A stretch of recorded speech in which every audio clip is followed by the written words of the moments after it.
Welcome back to Sola Melodica. I am Tim Kaiser, and on this channel we reflect and react to music lyrically, looking for redemptive qualities in the gift that is music. If this is your first time visiting, thank you so much for coming by, and if this is a repeat visit for you, thanks for coming back.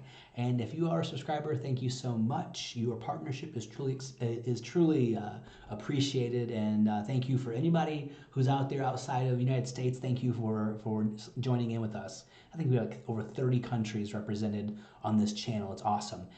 Today we're going to go back to the country genre of music. This is the one. It was a listener request, and it's called Where I Find God by Larry Fleet. I've never heard it before. I peeked at the lyrics, and so this should be a genuine reaction, and let's get into some good music. Thank you.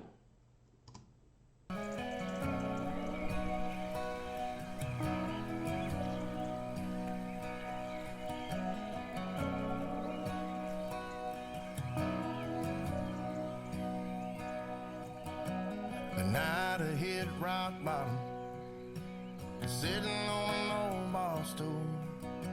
You paid my tab and put me in a cab, but he didn't have to. 'Cause he could see I was hurting. Oh, I wish I'd got his name, 'cause I didn't feel worth saving, but he saved me just the same.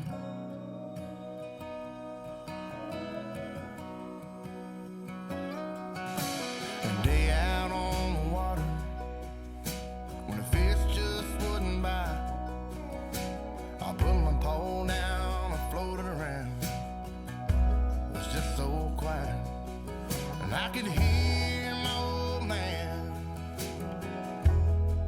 saying, "Son, just be still. You can't find peace like this in a bottle or a pill." From a bar stool to the living room, Sunday morning in a church pew, in a deer stand or a hayfield, and interstate back to Nashville, and Chevrolet with the windows down, me and him just riding around sometimes, whether I'm looking for him or not. That's where I find God.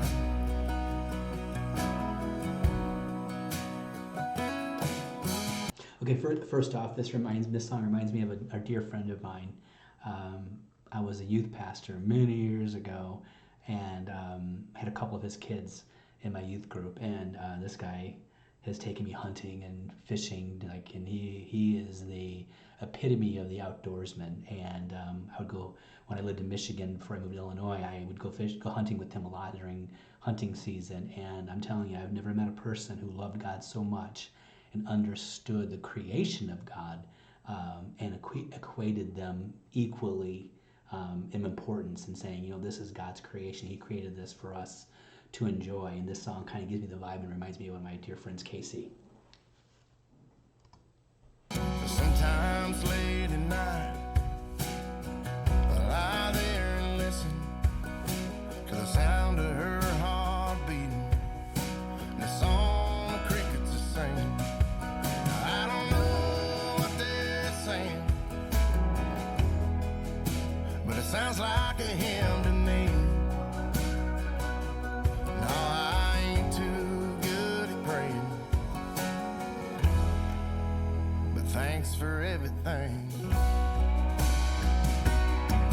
From a bar stool to the living room, Sunday morning in a church pew, in a deer stand or a hayfield, and interstate back to Nashville, and Chevrolet with the windows down, me and him just riding around sometimes, whether I'm looking for him or not.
was an enjoyable song. It really was. I'd never heard this guy before, but then again, I'm not a country guy, so it's very possible.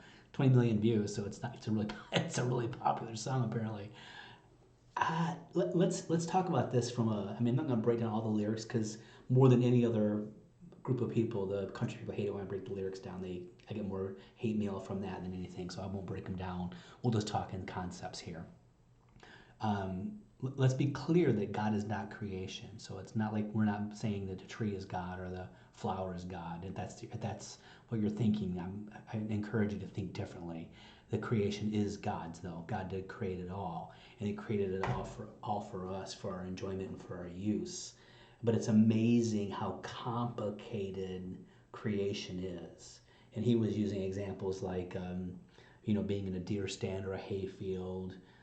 If you have a Chevy, you probably need to pray. He didn't say that in my own commentary. The crickets sound like a hymn. It's just the whole idea behind the sound of crickets. Or like we had a cicada invasion in Illinois last year. They were so loud, but all that matters. God's into the details of fishing and hunting and things that makes the world work, and creation, and life for people and life for the animals and life for the insects and for the trees and the haze and how it all fits together. It's amazing. And if you just look out sometime, I think it's Psalm 19. Let me go real fast. I wasn't prepared for this because I had not heard the song before. But I think it's Psalm 19 that says, "For the heavens are telling of the glory of God, and their expanse is declaring the work of His hands. Day to day pours forth speech, and night to night reveals knowledge. There is no speech, nor are there words. Their voice is not heard. Their line has gone out from all the earth, and their utterance to the end of the world. In them I have placed a tent for the sun, which is as a bridegroom coming out of his chamber. It rejoices as a strong man to run of his course. It's rising from one end of the heavens and its circuit to the other end of them, and there's nothing hidden from its heat." Yeah, so creation is so amazing, and how God put the earth in the perfect position in the planets, and our sun is just one of many bright stars in the galaxy, and we're just close enough and just far enough away, and the proximity principle there is so amazing, and the tides operate, and it's just amazing how big God is. So when you look out and you see, like where I'm at right now, it's 18 degrees outside, and we've had probably about 6 or 8 inches of snow today, and it all fits in. It all works to God's plan. And I'm looking outside and I see trees, and I even see birds, as cold as it is outside, braving the elements. And it's amazing how everything matters to God. But what matters most to God is you. And I'll read one more psalm, and then I'll shut this thing down for today. And it says, "O Lord, how majestic is your name in all the earth, who have displayed your splendor above the heavens. From the mouth of infants and nursing babes, you have established strength. When I consider your heavens, the work of your fingers, the moon and the stars which you have ordained, what is man that you take thought of him, and the son of man that you care for him? Yet you have made him a little lower than God." So we as humans, the creation element, we're not gods. We're not even little gods. We're not even close to being gods. But we are made in His image, and we are important to Him. And so when you go outside and you're looking at that, fishing or hunting or whatever, walking on a beach or whatever, in the mountains, skiing, looking at the stars and the Milky Way, and catching the northern lights, whatever it is that you do, understand that, man, God made that. It's amazing. So Larry Fleet, "Where I Find God," fantastic song. If this video has been a blessing to you, please like it, share it. If you feel so inclined, subscribe to the channel, and I will see you soon with a new video. Until then, may the great grace of God and the peace of God come upon you and overwhelm you. And I really appreciate you stopping by today. Thank you.